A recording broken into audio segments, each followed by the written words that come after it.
Well, hello there, and welcome to A Film a Day with me, Jordan Woodling. And I'm back. As promised, it's been a bit of a break, but I am returning to pick up from where I've left off. Unfortunately, that does mean in the next couple videos I am going to be covering quite a few horror and Halloween themed films. Such is the way of my schedule. I wasn't going to break from it, even though I was taking a break.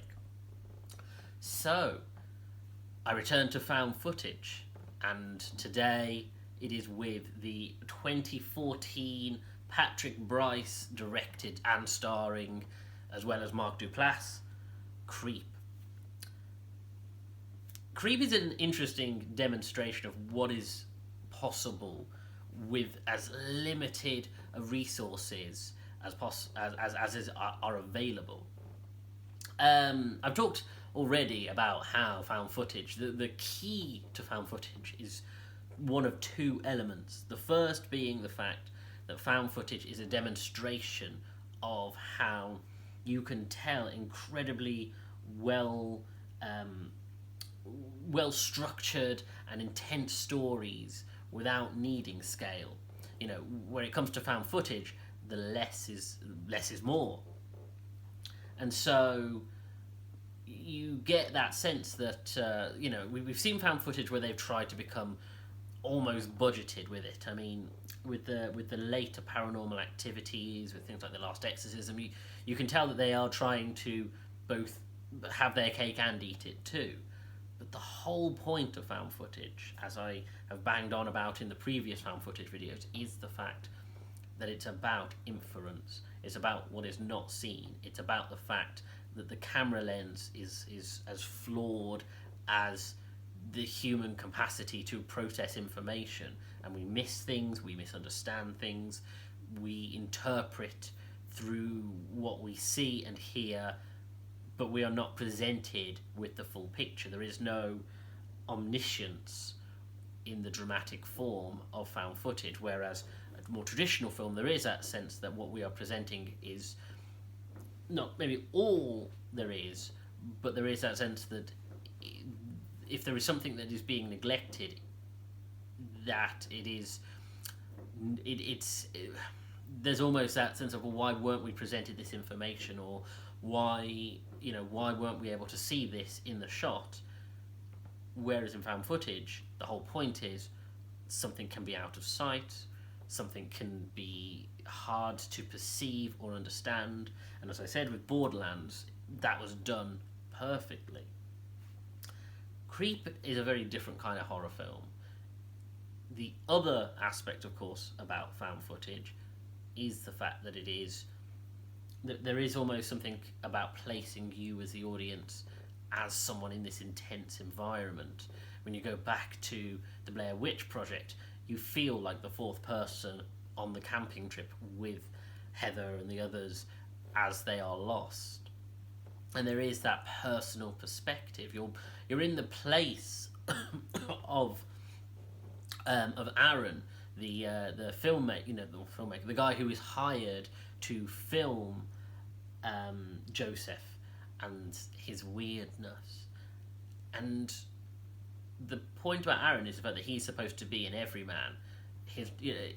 He's almost a non-character, and it's a difficult thing to achieve, because you get that sense that, you need him to have as little personality as possible, because we need to identify him to such a degree that we would make the mistakes and choices that he makes, or at least we would recognize and identify with them. And so, of course, he yields the vast majority of the sort of time and status and energy to Mark Duplass, to Joseph. And of course, the beauty of that is the fact that he utterly fills the space with his weirdness, with his deranged nature. And the whole point is that as we go through the film, we see the increasing depths of this weird, disturbing, horrifying guy, initially almost comedically, to the degree that's like, this guy's a bit strange, but there's almost something funny about how weird he is, to it becoming more intense, to it becoming more worrying that this guy has serious mental health problems, to it becoming clear that he is a compulsive liar, and that there might even be some danger to him, to getting to the point when you realise, oh no, this guy is dangerous and is a problem. And of course then we, like Aaron, are in that position of what do we do? But of course it creates that strange bond. Aaron of course presents the fact that he is just, he was hired for the job. As things got strange, he wanted out. He found it all disturbing. And it's Joseph who is the one who says, oh, I think we have a bond. And although Aaron would vehemently deny it, and any reasonable person would, there is that bond between them. There is that strange connection. And I suppose it's the nature of filmmaking and the way it's presented, because all we have are the two of them. Until you get to the third act, when essentially it is just Aaron, and Aaron is being horrifyingly tormented. And the fact that, there is that strange connection that has developed, of course, leading to the climax. And I'm not going to spoil it, because it is just so,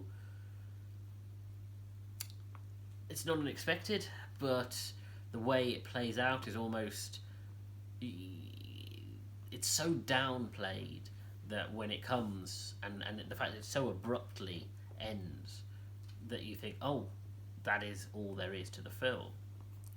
And like I say, less is more.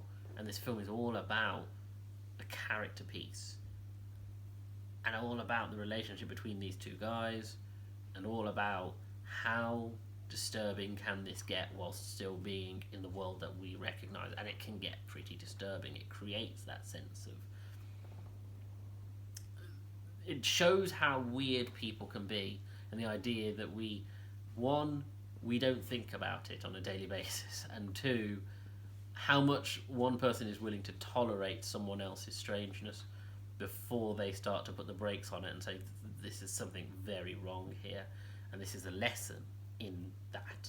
The idea that, this weirdness, like Aaron making the mistakes of thinking, okay, I've just got to do this job, and then when he starts to think, maybe I don't, the quote-unquote mistakes he makes that are just ways that he is reacting.